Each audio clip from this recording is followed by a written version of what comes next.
আমাদেরকে হচ্ছে পরীক্ষা দিতে দেয় নাই, তারপর আমাদেরকে যে রাইটার অনুমতি যেটা আছে ওইটা মানে ফরওয়ার্ডিংটা কোনো কিছু দেয় নাই। আর আমাদেরকে আমাদের যে রাইটারগুলো নিছে ওই রাইটারগুলো যেহেতু হবে না, ওই রাইটার আমাদের যে মুন্নেসা ম্যাডাম ওইগুলা মানে উনি মানে আমাদেরকে অনুমতি নিতে দেয় নাই। উনি ডাইরেক্ট সরাসরি কি বলছে জানেন, আমার ফাঁসি হবে, আমার জেল হবে, আমার এটা হবে সেটা হবে, অমুক হবে সমুক হবে। আমি আমার ছেলে মেয়ে ওই রহমানি স্কুলে আজকে থেকে ক্লাস 6 থেকে ক্লাস 10 পর্যন্ত লেখাপড়া করে যাচ্ছে। এখানে উনি বলতেছে ওনার অভিযোগ, আমারটা বলতেছে আমার ছেলে মেয়ে ওখানে আমি ভর্তি করেছি। তাহলে উনি বলতেছে ক্লাস 6 থেকে আমরা ইন্টারমিডিয়েট ছেলে দিয়ে লাইটার দিয়ে লেখাপড়া করাই উনি বলতেছে। তাহলে আমার কথা হয়েছে উনি যদি ইন্টারমিডিয়েট ছেলে দিয়ে লেখাপড়া করায় উনি ওই সময় ধরলো না কেন, উনি টেস্ট পরীক্ষা ফিল করলো না কেন, উনি আবার ভর্তি কেন ফর্ম ফিল আপ কেন করাইলো, কালকে কেন বললো, কালকে কেন উনি লটিফিকেট দিছে এখানে বুড়ে লটিফিকেট স্যার শোনাচ্ছে। উনি বলতেছে আমাদের এখানে কাজের বিঘাত ঘটাচ্ছে, ওরা এখানে আজকে 5 দিন ধরে করতেছে, আমাকে হেরাস্তা করতেছে। ওরা বলতেছে দিয়ে ইন্টারমিডিয়েট ছেলে দিয়ে বলে পরীক্ষা দেওয়া, এই জন্য ওরা হবে না। আমি বলতেছি ম্যাম আপনার যদি ওগুলো যদি পছন্দ না হয়, আপনি যদি অ্যালাউ না করেন, আপনার এখানে প্রতিষ্ঠানে আজকে 775 জন পরীক্ষার্থী, আপনি ওখান থেকে আপনার লাইটার দেন আপনার ইচ্ছা মতো, আপনার যেটা মন চায়। উনি দূর এভাবে আসি দুম করে দরজাটা বন্ধ করে দিচ্ছে, আমার চেহারা যেন না দেখে, বুঝছেন, জানলা বন্ধ করে দিচ্ছে। আগে কিভাবে করবো আমরা, আগে তো উনি আমাকে চাপ দিতে হবে, এটা উনি করবে। উনি শুনেন না, উনি যদি কোনো সময় অভিযোগ দিত তাহলে তো আমার মাথা নিতাম সেট করে। আর ওনার প্রয়োজন, আমরা যখন সব সময় ইন্টারমিডিয়েট দিয়ে পরীক্ষা দিই, উনি সমস্যা না হওয়ার ওনার দায়িত্ব। উনি ক্লাস 6 থেকে যদি পড়াইতে পারে 10-এ পরীক্ষা দেওয়ার জন্য উনি সুযোগ সুবিধা করে দিবে, এটা হচ্ছে যে ওনার দায়িত্ব। আমি আবার এরপর ওটা কি স্যার জানি নূর হোসেন স্যার কাছে গেলাম, উনি যে দরজা বন্ধ করেছে, আমি কান্নাকাটি করে বলতেছি স্যার আপনার ছাত্র না, আপনি একটু বলেন, আপনি একটু করে দেন, আমার কাজের বিঘাত ঘটাবেন না আপনারা। আমার কথা হচ্ছে আমরা যে রহমান স্কুলে এখন পড়াশোনা করতেছি, এখন আমরা এখানে ফর্ম ফিল আপ করছি, সব কিছু করছি। আপনারা বলেন ওই স্কুলের দায়িত্ব কিনা আমাদেরকে রাইটার ঠিক করে দেওয়া? অবশ্যই ওনাদের দায়িত্ব। ওনারা যেহেতু আমাদেরকে রাইটার ঠিক করে দিচ্ছে না, আমরা নিজ দায়িত্বে আমরা যেভাবে পারছি আমরা রাইটার ম্যানেজ করে ওনার কাছে গেছি। ওনার কাছে গিয়ে বলছি ম্যাম আপনি আমাদেরকে এখানে ফরওয়ার্ডিং দেন, আমরা বোর্ডে গিয়ে অনুমতি নিয়ে আসি। উনি কোনোভাবেই বিশ্বাস করতেছেন না যে এগুলা আমরা ঠিক করছি, উনি এটা মানবেন না। যখন উনি মানবেন না, আমি ম্যাডামকে বলছি যে অনেকভাবে রিকোয়েস্ট করছি, উনি আমাদেরকে অনেকভাবে বকাবকি করছে। আমি বলছি যে ম্যাম আপনি যেহেতু এগুলো বিশ্বাস করতেছেন না, আপনার স্কুলে তো শত শত স্টুডেন্ট আছে, আপনি অন্তত সেখান থেকে 8টা, আপনার জন্য তো কোনো বিষয় না, আপনি ক্লাস টিচারদেরকে বলে দেন, আপনি 8টা রাইটার আমাদের ম্যানেজ করে দেন, আপনি বোর্ডে বলে দেন, তখন তো কোনো সমস্যা হবে না, আমরা পরীক্ষাগুলো অন্তত দিতে পারবো। উনি সরাসরি বলতেছে আমার প্রতিষ্ঠানে 775 জন স্টুডেন্ট পরীক্ষা দিবে, আমি তোমাদের 7 জনের জন্য এত রিস্ক নিতে পারবো না। তো এটা কেমনে হয়? ওনার কোনো কি দায়িত্ব নাই আমাদের প্রতি? আমরা কি ওই স্কুলে ফর্ম ফিল আপ করি নাই?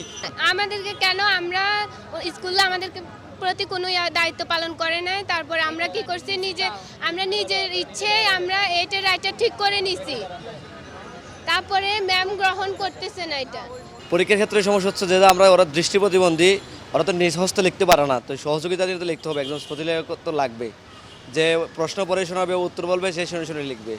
এই পদ্ধতিতে এত বছর ধরে পরীক্ষা চলমান, তো তারাও ধারাবাহিকতায় আমরা সেভাবে আবেদন করি, স্কুলকে আবেদন করি, প্লাস শিক্ষা বোর্ডকে আবেদন করি। শিক্ষা বোর্ড রহমান স্কুল ফরওয়ার্ডিং না দেওয়ায়, রহমান স্কুলের পেটে ফরওয়ার্ডিং না দেওয়ায় কালকে পারমিশন দেয়নি। তো যেহেতু রহমান স্কুল পারমিশন দেয়নি, আমরা বোর্ডকে বলছি ওই স্কুল যদি গাফলতি করছে তাহলে আপনাদের দায়িত্ব, আপনারা তো সবগুলো শিক্ষা প্রতিষ্ঠানের ছাত্রের অভিভাবক, আপনারা চাইলে তো সব কিছু করতে পারেন, স্কুলকে নির্দেশনা দিতে পারেন, ওই রহমান স্কুলের নির্দেশনা দিতে পারেন, অথবা অন্যান্য স্কুল থেকে ম্যানেজ করতে পারেন, ওখান থেকে ম্যানেজ করে শ্রুতিলেখক দিতে পারেন। ওনারা সে কাজটা করে না, ওরা গাফলতি গাছারা ভাব নিয়েই ওরা আর পারমিশন দেননি।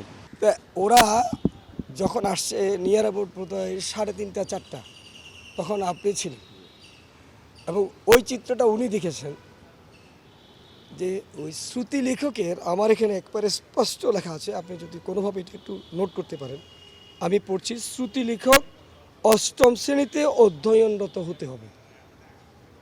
ওইখানেই ওনারা ক্রস চেক দিয়েছে, কোনো ছেলে ইন্টারমিডিয়েট, কোনো ছেলে ডিগ্রিতে পড়ে। এই স্কুলটা নাকি একই ঘটনা গত প্রিভিয়াস ইয়ারও জাস্ট পরীক্ষার আগের দিন এই জাতীয় ঘটনাগুলো নিয়ে আসে, পরীক্ষার আগের দিন। অর্থাৎ পরীক্ষা শাখা প্রচণ্ডভাবে ব্যস্ত থাকবে, ওই ফাঁকে দিয়া যে কোনোভাবে হোক এটা বের করে নিয়ে আসবে। যেহেতু আগেই অ্যালার্ট আমি ওনাদেরকে বললাম ক্রস চেক দিবেন। ক্রস চেকের পরবর্তীতে এখানে দুইটা কাগজ অতিরিক্ত লাগবে। একটা হচ্ছে শ্রুতি লেখক 8ম শ্রেণীতে অধ্যয়নরত, সাপোজ আমার এই গভর্নমেন্ট হাই স্কুলের হেডমাস্টার আছেন, উনি ওনার একটা ক্লাস 8 পাস একটা ছেলেকে যদি অন্য কারো শ্রুতি লেখক হিসেবে দিতে চায়, তাহলে উনি প্রত্যয়ন দিবেন যে মোহাম্মদ আব্দুল হামিদ বাবা মোহাম্মদ আব্দুল করিম অত্র স্কুলের 8ম শ্রেণীতে একজন নিয়মিত ছাত্র, তাহলে অধ্যয়নরত। ওই বাচ্চার অভিভাবক সাপোজ আমার এই স্যার, এই অভিভাবকে আরেকটা প্রত্যয়ন দিবেন, আমার বাচ্চা আমার ছেলে অমুক প্রতিষ্ঠানের এই ছাত্র এই নামের এবং তার বাবার নাম এটা, এর শ্রুতি লেখক হিসেবে পরীক্ষায় অংশ নিতে আমার কোনো আপত্তি নেই। তাহলে দুইটা কাগজের মধ্যে খেয়াল করেন, এই শ্রুতি লেখক হলো 8ম শ্রেণীতে অধ্যয়নরত একজনও না। দ্বিতীয় আরও মজার ঘটনা হচ্ছে যে অভিভাবকের সম্মতিপত্র 7টা স্টুডেন্ট একই হাতের লেখা। পরবর্তী পর্যায়ে আমরা এই শর্ট টাইমের ভিতরে ক্রস চেকের মধ্যে গিয়ে রহমানিয়া স্কুলের, যেহেতু ছাত্রগুলো রহমানিয়া স্কুলের, ওই স্কুলের হেডমিস্ট্রেসকে আমরা ডেকেছি। হেডমিস্ট্রেস এসে যে বক্তব্যটা দিয়েছে সেটা একেবারে বাই রিটেন, যে আমি চাপে পড়ি এই জাতীয়, একটু বের করেন। প্রত্যয়নপত্র দিয়েছি, আসলে আমি মানবিক কারণে দিয়েছিলাম, আসলে ওরা ক্লাস 8-এর শিক্ষার্থী নয়। ওরা ক্লাস 8-এর শিক্ষার্থী নয়, আমি মানবিক কারণে এই জাতীয় প্রত্যয়ন দিতে বাধ্য হয়েছি। এখন মানে 8-এর তাহলে এখন আমি এর ভায়োলেশনে আমি কিভাবে যাব? এই যে তাদের প্রত্যয়নপত্র এইটের যদি ছাত্র যখন শিক্ষার্থী নিয়ে আসে তখন কি আর আসে না, 8-এর আর আসে নাই। তাহলে খেয়াল করেন ওখানে ওই ঘটনা তখন উনি কিন্তু ক্যাম্পাসে আমার সাথে ইন্টারভিউ নিচ্ছিলেন, ঠিক আছে তো? হ্যাঁ, আমরা যথারীতি এবং আমি সন্ধ্যা 7টা বাজে যখন যাচ্ছি, 7টা 7:30 বাজে আমি ক্যাম্পাস ছাড়তেছি, আমার কন্ট্রোলার গিয়েছেন রাত 9টায়, অর্থাৎ সব ক্লোজ করে। আমি আগে গিয়েছি ডাক্তার দেখাবো সেই জন্য। পরবর্তী তখন পর্যন্ত প্রবলেম হয়নি। পরীক্ষা শুরু হলো, বাবা স্কুলের হেডমিস্ট্রেস বললো তো স্যার, হেডমাস্টার ফোন দিলেন কন্ট্রোলারকে যে স্যার এই কেস আমি শ্রুতি লেখকের আপনার বোর্ডের প্রত্যয়ন পাইনি। তো স্বাভাবিক আপনি প্রত্যয়ন নেই, আপনি তো ঢুকা দিতে পারবেন। এখন ওই যে মানবিক কারণ যে জিনিসটা, হেডমাস্টারকে বাবা স্কুলের হেডমিস্ট্রেস ভারপ্রাপ্ত অধ্যক্ষ, হ্যাঁ অধ্যক্ষকে আমি ফোন দিয়ে বললাম যে আপনি বাচ্চারা কি আছে? হ্যাঁ আছে। ওরা কি পরীক্ষার রুমে বসিয়েছেন? হ্যাঁ বসিয়েছি। আমাদের ওদের উপস্থিতি স্বাক্ষরটা নেবেন। কী করতেছে? লিখতেছে কিছু? স্যার যাই পারতেছে তো ওয়েল আপনি স্বাক্ষরটা নিয়ে নেবেন, ঠিক আছে? আর সেই শ্রুতি লেখকগুলো কোথায়? সেগুলোকে স্যার আলাদা রুমে রেখেছে। এই হলো লাস্ট সিচুয়েশন। কিন্তু এটা বোধহয় আমি ওনাকে যিনি এনটিভিতে যিনি কালকে দুপুর 2টায় আমাকে ফোন দিয়েছেন, আমি জাস্ট এই ল্যাঙ্গুয়েজটাই বলেছি। এবং এটা ইমপ্লিমেন্ট যখন হচ্ছিল তখন উনি আবার এই ইন্টারভিউ নিচ্ছেন, এই আজকের পরীক্ষাটাকে ইত্যাদি আনুষঙ্গিক এনভায়রনমেন্ট আমাদের প্রস্তুতি এগুলো নিয়ে। বাকি পরীক্ষাগুলো যদি ও প্রক্রিয়া যদি অনুসরণ করে আসে তাহলে বাকি পরীক্ষা আমার স্টুডেন্ট কিন্তু পরীক্ষা দিচ্ছে, খেয়াল করবেন, স্টুডেন্ট পরীক্ষা দিচ্ছে, কারণ আমি স্বাক্ষরপত্র সাইন করতে নিয়েছি, তাকে টেবিলে বসিয়েছি। সে হয়তো প্রত্যাশিত লেভেলে সে পরীক্ষা দিতে পারছে না, কিন্তু সে এখন পরীক্ষার হলে।